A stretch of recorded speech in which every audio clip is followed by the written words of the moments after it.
हम सभी जानते हैं कि बिहार से ये झारखंड हुआ है, लेकिन हम झारखंड में कितने सुरक्षित हैं इसके बारे में हम शिवरंजन जी से जानना चाहेंगे।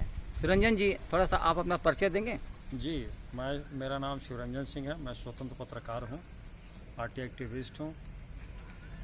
ये हमारा झारखंड में जितने भी मकानें बन रही हैं, अपार्टमेंट बन रही हैं, ये प्रदूषण जितना फैल रहा है, पेड़ पौधों का जितना नुकसान हो रहा है, इस मामले में आप क्या कहना चाहेंगे? जी, मेरा ये कहना है कि जैसा कि आप जानते हैं कि हमारा जो ये धनबाद शहर है, देश की कोयला के राजधानी के नाम से विख्यात है और इसकी आबादी तकरीबन आज 25 लाख से ऊपर है और इस वजह से इसे मिलेनियम सिटी का भी दर्जा दिया गया है।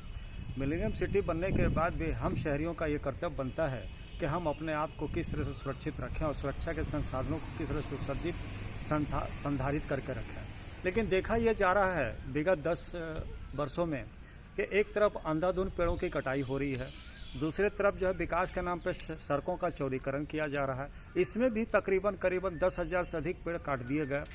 पर्यावरण विभाग भी चुप बैठी रही, हम शहरी नागरिक भी कुछ नहीं बोल पाए। तो इस वजह से दूसरी तरफ है कि एक तरफ पॉपुलेशन जहां हमारा जो है सो विगत 10 वर्षों में हमारा जहां 10 लाख था, आज वो 28 लाख के लगभग पहुंच गया है। तो ऐसे में रहने की भी समस्या उत्पन्न होती है।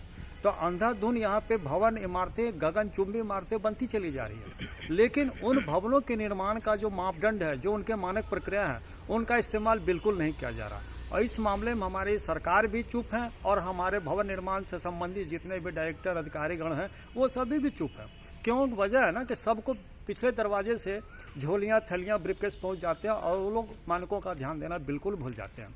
ऐसे में क्या हम जिन अपार्टमेंट में रहते हैं वहाँ ना हमें कोई पेड़ पौधा दिखाई देता है, ना अग्निशामक यंत्र आंतरिक सुरक्षा के लिए लगे होते हैं, और ना ही हमारा अग्निशमन गाड़ियाँ वहाँ तक पहुँच सकती हैं कि जो ऐसे आपदा के समय हमारी रक्षा कर सके। तो क्या हम उन शहरी वासियों से जानना चाहते हैं कि जो लोग आज बड़े शौक से फ्लैट खरीद रहे हैं, फ्लैट में रहना पसंद करते हैं घोंसले की तरह, तो क्या उस फ्लैट में वो सुरक्षित हैं?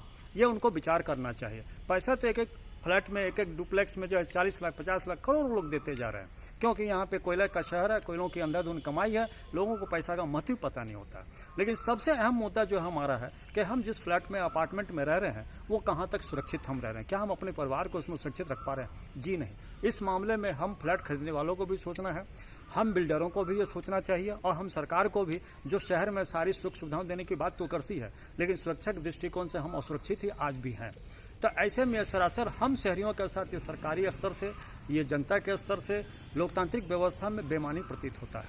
हमारा ये कहना है कि जो अपार्टमेंट बन रहे हैं उन सभी अपार्टमेंट के आंतरिक, बाह्य गहन निरीक्षण करनी चाहिए। उनको देखना चाहिए कि वो सरकार के भवन, इमारती निर्माण के जो भी मानक बनाए गए हैं, जो भी कानून बनाए गए हैं, उनका अक्षरशः बिल्डर पालन कर रहे हैं कि नहीं कर रहा।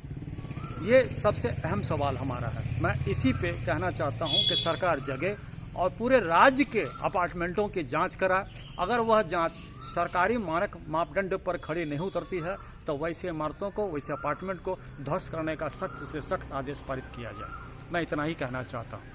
और एक चीज़ मैं और पूछना चाह रहा हूँ कि कल हमने देखा कि पौधारोपण के दिवस में, पर्यावरण के दिवस में फोटो खिंचाने का बहुत शौक हो गया लोगों को। एक छोटा सा पौधा जो लेते हैं और उसको न पानी देते हुए दिखाया जाता है, सिर्फ वो लेके खड़े रहते हैं या वहाँ पर बैठ जाते हैं। तो फोटो खिंचाने से क्या उनकी मान्यता हो सकती है, बताइए? दरअसल वो फोटो खिंचा के अपनी मार्केटिंग करना चाहते हैं, करना कुछ भी नहीं है, जनता की आंखों में धूल झोंकना चाहते हैं। अच्छा, मतलब एक बार वो फोटो खिंचा लिया और अगर कोई गलती से डाल भी दिया तो उसको पानी देने वाला कोई नहीं होता है। और वो और ऐसे भी आप देखिए ना, धनबाद में रणधीर वर्मा चौक में, रणधीर वर्मा जो IPS थे, जिनको अशोक रत्न से नवाजा गया, उनके स्टेच्यू को ही देख लीजिए ना। सिर्फ 3 जनवरी को उनको जो है रंग रोगन किया जाता है, बाकी दिन तो चिल कौवे पे थूकते रहते हैं। हाँ। यही तो हमारे यहाँ नेतागण भी है, नेतागण फोटो खिंचाते हैं, जनता की आंखों पे धूल झोंकते हैं। 2 किलो चावल नहीं बांटे, बोला 2 टन मैंने चावल बांट दिया, लेकिन पता नहीं वो चावल किसके यहाँ गया। बिल्कुल सही बात है। 1 किलो चावल निकाल के देते हैं किसी गरीब को और वहाँ पे 25 आदमी मिल करके फोटो खिंचाते हैं। वो दिखाना चाहते हैं कि वो कितने बड़े आदमी हैं और कितने दानवीर हैं। आपका कहने का यही मतलब है जी। अब देखिए कि ये तो 2 मुद्दा हम लोग लेके चल रहे हैं। अब ये प्रदूषण के बारे में क्या बोलेंगे? जो कई गाड़ियाँ क्रॉस करती हैं, बालू गाड़ियाँ हुए, कोयला वाले गाड़ियाँ हुए, वो जो जा रहे हैं। हमारे शहर को CNG की आवश्यकता है। अब हमारे शहर में पेट्रोल डीजल की गाड़ियों चलाने की आवश्यकता बिल्कुल नहीं है। हम महानगर की ओर बढ़ते चले जा रहे हैं। हमारा धनबाद हो, जमशेदपुर हो, रांची हो, ये सभी जो शहर हैं ये महानगर के रूप में आगे बढ़ते जा रहा है। तो ऐसे में हमारे यहाँ सीएनजी का होना लाजमी होता है। तो हमारी सरकार को चाहिए कि अब उन पेट्रोल डीजल के पंपों को बंद करें और इलेक्ट्रिक स्टार्ट व्हीकल्स को, सीएनजी को जो है सो परिचालन शुरू करें, तभी हम पर्यावरण पे कंट्रोल कर पाएंगे। दूसरी बात कि हर घर में, हर अपार्टमेंट में प्लांटेशन का होना अनिवार्य कर दे, हर भवन में जल छाजन का होना अनिवार्य कर दे, क्योंकि हमारी पर्यावरण पारिस्थितिकी को संतुलन बनाए रखने के लिए इन चीज़ों का होना जरूरी होता है, तभी हम प्रदूषण को मुक्त कर पाएंगे। बगल में आप देखिए ना, बेकार बांध तालाब को ही देख लीजिए ना, डीडीसी जेपी सिंह थे, 2 करोड़ का जो है उसमें ब्लीचिंग पाउडर खा गए, तलहटी तक सफाई आज तक भी नहीं हुई। जब हमारा धनबाद नगर निगम बना तो देख लीजिए, नगर निगम में महापौर लोग आए दिन लंबी लंबी घोषणाएं करते रहे, लेकिन स्थितियां वहीं के वहीं, 2-4 लाइट कहीं लगा दिए गए हैं, लेकिन उसमें ना कोई सौंदर्यीकरण हुआ, ना कोई बोटिंग हुआ, ना कोई यहाँ पर्यटन का विकास हुआ। तो ये केवल कहना है, करना कुछ भी नहीं। लेकिन ये सारे काम तो प्रक्रिया सरकार के थ्रू से होती है, लेकिन ऐसा लग रहा है कि हम लोगों में ही कोई ऐसा चोर रहता है इसके अंदर में जी, जो सारे को घोटाला का वो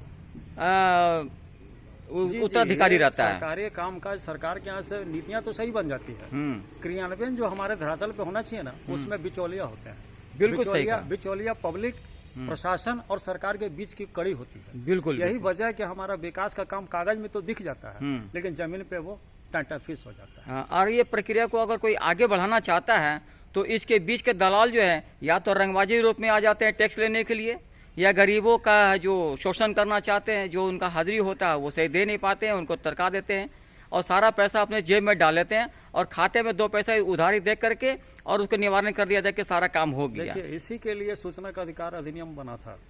डॉक्टर एपीजे कलाम साहब ने सूचना का अधिकार लोगों को दिया था। ये सूचना का अधिकार इसीलिए था कि हर एक जनता को अधिकार मिले कि उसके विकास के जो भी सरकारी कार्यकलाप हो रहे हैं उसके वो सूचनाएं, जानकारी ले सकें कि उसकी लागतें क्या थी, वो प्रोजेक्ट कितने का था, उसमें क्या क्या काम हुए, क्या क्या नहीं हुए। इससे क्या होता है कि हमारे जो सरकारी कामकाज में जो भ्रष्टाचार होता है उस पर सूचना अधिकार का जबरदस्त प्रहार होता है। बिल्कुल सही। लेकिन अभी जो देखा जाए तो ये जो केंद्र में बैठी हुई सरकार है, ये सूचना अधिकार कानून को भी जो कमजोर बना कर रख दिया, क्यों? तो भ्रष्टाचार हमारे चरम पे चला जा रहा है। यानी कि हमारे बीच में ऐसे कुछ दलाल घुसे हुए जो वहाँ तक पेपर पहुँचने नहीं देते हम हैं। पब्लिक ही अगर जागरूक हो जाएं और अपने अधिकारों को समझे, अपने शक्तियों को समझे, तो मजाल है क्या कोई नेता एमपी जो ऐसे पब्लिक के साथ चिट कर लेगा?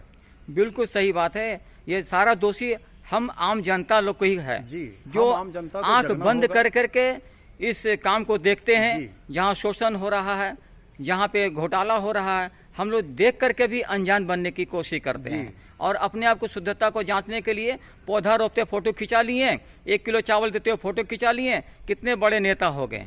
बहुत अच्छा आपने जवाब दिया है शिवरंजन जी, और हम नेक्स्ट वीडियो में आपसे फिर एक न्यूज लेंगे। तब तक के लिए हम मिलते हैं। जय हिंद, जय भारत। जय भारत।